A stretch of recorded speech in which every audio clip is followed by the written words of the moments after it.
जंगल कभी शांत नहीं रहता था। रात के अंधेरे में भी हवा फुसफुसाती रहती थी। पेड़ पुरानी हड्डियों की तरह चरमराते थे और छायाएं दृष्टि की सीमा से परे चली जाती थी। मार्क और जेसन बचपन से ही सबसे अच्छे दोस्त थे और उनकी वार्षिक कैंपिंग यात्रा पवित्र थी। लेकिन इस साल कुछ अलग था। इस साल जंगल उनका इंतजार कर रहा था। अध्याय 1, भूला हुआ रास्ता। जीपीएस ने 1 घंटे पहले काम करना बंद कर दिया था।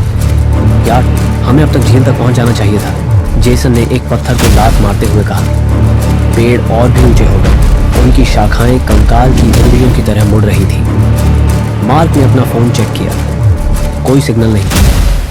हम बस पगडंडी का अनुसरण करेंगे, ये कहीं ना कहीं तो ले ही जाएगी। लेकिन पगडंडी नक्शे पर नहीं थी। जैसे जैसे शाम ढलती गई, हवा में नम मिट्टी और किसी और चीज की गंध घुलती गई। कुछ सड़ा हुआ। पेड़ों से एक धीमी कर्कश गड़गड़ाहट गूंजी। जेसन स्तब्ध रह गया। क्या तुमने सुना? मार्क ने मुश्किल से निगला। शायद कोई जानवर। फिर फुसफुसाहट शुरू हुई। अध्याय 2, अंधेरे में चीज उनकी आग दमनकारी अंधेरे के खिलाफ कमजोर ढंग से टिमटिमा रही थी। हमें यहां नहीं आना चाहिए था, जेसन ने फुसफुसाते हुए कहा। उसकी सांस ठंडी हवा में दिखाई दे रही थी।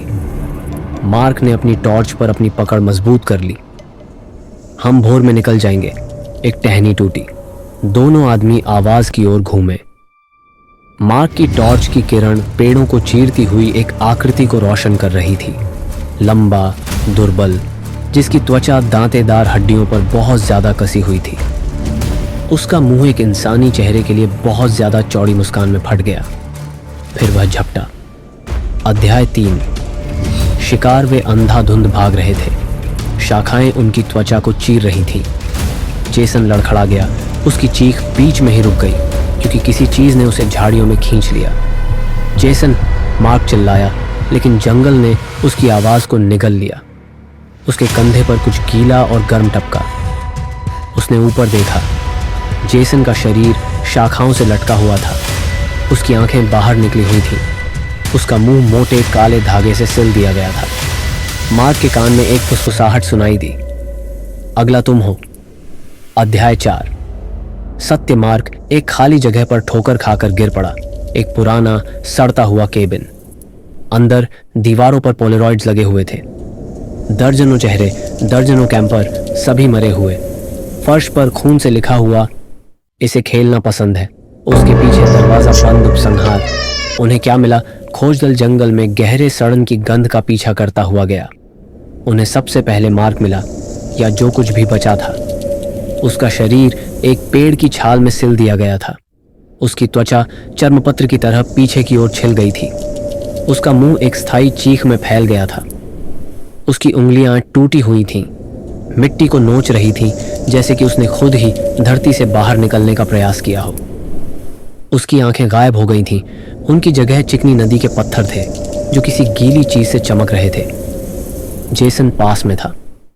वह अभी भी जीवित था, कुछ हद तक। उसके अंगों को फिर से व्यवस्थित किया गया था। उसकी भुजाएं और पैर असंभव कोणों पर मुड़े हुए थे। उसकी रीढ़ कॉर्कस्क्रू की तरह मुड़ी हुई थी। उसका जबड़ा ढीला था। उसकी जीभ काली और सूजी हुई थी। उसके होंठ मछली पकड़ने के तार से सिल दिए गए थे। जब बचाव दल ने उसे छुआ तो उसका शरीर एक विचित्र कठपुतली की तरह खुल गया, जिसमें उसके अंगों के स्थान पर खोखली खोखली गुहाएं दिखाई देने लगीं। और फिर भी उसका दिल अभी भी धड़क रहा था। सबसे खराब बात, वह हंस रहा था। गीली गुड़गुड़ाती हुई आवाज, जैसे उसके सीने के अंदर कुछ हिल रहा हो। बचाव कर्मियों में से एक ने उल्टी कर दी। दूसरे ने टॉर्च गिरा दी। उसकी किरण पेड़ों पर टिमटिमा रही थी, जहां शाखाओं में छायाएं हिल रही थीं। फिर फुसफुसाहट शुरू हुई। जेसन से नहीं, हवा से नहीं, लेकिन एक साथ हर जगह से। तुम्हें वापस नहीं आना चाहिए था।